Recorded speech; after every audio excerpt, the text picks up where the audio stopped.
પ્રભુ ઈસુ ખ્રિસ્તના નામમાં આપ સર્વને પ્રેમી સલામ.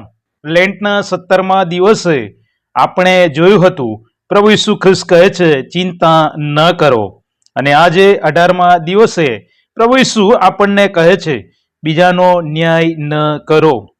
મત્તીની લખેલી સુવાર્તા તેના 7મા અધ્યાયને 1 થી 6 વચનને આધારે આજનો સંદેશો જોવાનો પ્રયત્ન કરીશું. અહીં પહેલી કલમમાં પ્રભુ ઈસુ કહે છે તમે કોઈને દોષિત ન ઠરાવો, એ માટે કે કોઈ તમને દોષિત ન ઠરાવે. અહીં ન્યાય માટે ગ્રીક શબ્દ છે ક્રીનો. તેનો અર્થ થાય છે દોષારોપણ કરવું અથવા તો દંડ આપવાનો નિર્ણય કરવો. અહીં ન્યાય ન કરો એવું કહી પ્રભુ ઈસુ ખ્રિસ્ત એવું નથી કહેવા માંગતા કે તમે સાચું કે ખોટું ઓળખવાનું બંધ કરો, પરંતુ તેઓ દોષારોપણ કરવા વાળા હૃદયને છોડવાનું કહે છે. કેમ કે આગળ બીજી કલમમાં તેઓ કહે છે જે માપથી તમે માપી આપો છો તેથી જ તમને માપી આપવામાં આવશે. આ એક આત્મિક સિદ્ધાંત છે. જો હું કઠોર છું, નિર્દયી છું, ક્ષમા આપતો નથી, તો હું પણ એવું જ પામીશ. ગલાતી 6 અને 7 કહે છે કોઈ માણસ જે કંઈ વાવે તે જ તે લણશે. આ વાત સમજાવતા પ્રભુ ઈસુ ખ્રિસ્ત એક જીવંત ચિત્ર આપે છે. ત્રીજી કલમ, અને તું તારી આંખમાંનો ભારોટ્યો ધ્યાનમાં ન લાવતા તારા ભાઈની આંખમાંનું તણકલું શા માટે જુએ છે? અહીં ભારોટ્યા માટે 2 ગ્રીક શબ્દો વપરાયા છે, કણ અને દાંડો.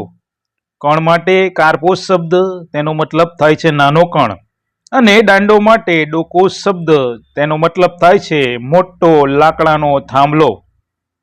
અને આ ભારોટિયાનો મતલબ થાય છે આપણે બીજાની નાની નાની ભૂલો સહેલાઈથી જોઈ શકીએ છીએ, પણ પોતાની મોટી ભૂલોને અવગણીએ છીએ. આ એક પ્રકારના અહંકારનું ચિહ્ન દર્શાવે છે. 5મી કલમમાં પ્રભુ ઈસુ કહે છે ઓ ઢોંગી, પહેલા તું પોતાની જ આંખમાંથી ભારોટ્યો કાઢ, અને ત્યાર પછી તારા ભાઈની આંખમાંથી તણખલું કાઢવાને તને સારી રીતે સૂચશે. અહીં પ્રભુ ઈસુએ ફરીથી ઢોંગી શબ્દ વાપર્યો છે, મતલબ નાટક કરનાર. ન્યાયી વલણ પાછળ ઘણી વખત આંતરિક અહંકાર છુપાયેલો હોય છે. આપણે બીજાને સુધારવા દોડીએ છીએ, પણ આપણી આંતરિક તપાસ કરવાનું ટાળીએ છીએ.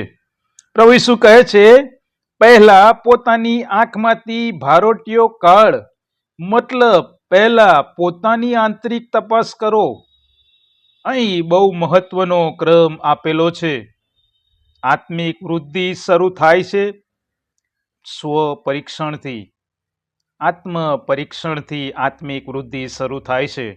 ગીતશાસ્ત્ર 139, 23 અને 24 કલમ. હે ઈશ્વર, મારી પરીક્ષા કરો અને મારું અંતઃકરણ ઓળખો. મને પારખો અને મારા વિચારો જાણી લો.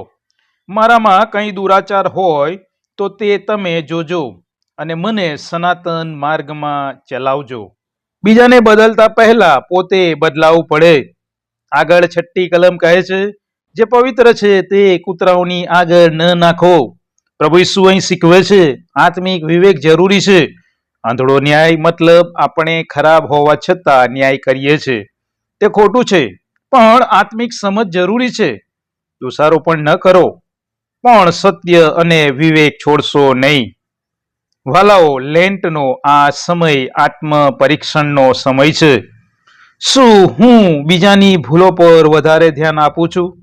શું હું કઠોર છું? જો હું કૃપા મેળવવા માંગુ છું તો પ્રથમ મારે કૃપા આપવી પડશે.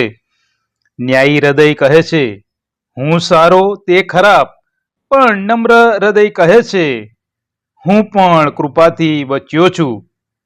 વધસ્તંભ આપણને યાદ અપાવે છે કે અમે બધા કૃપાને આધારે જીવીએ છીએ. જ્યારે તમે બીજાની ભૂલ જુઓ ત્યારે પ્રાર્થના કરો. જો તમે બીજાનો ન્યાય કરવા માંગો છો તો પ્રથમ પોતાની જાતને પૂછો કે મારી આંખ સાફ છે? કૃપા મેળવનાર વ્યક્તિ કૃપા વહેંચે છે.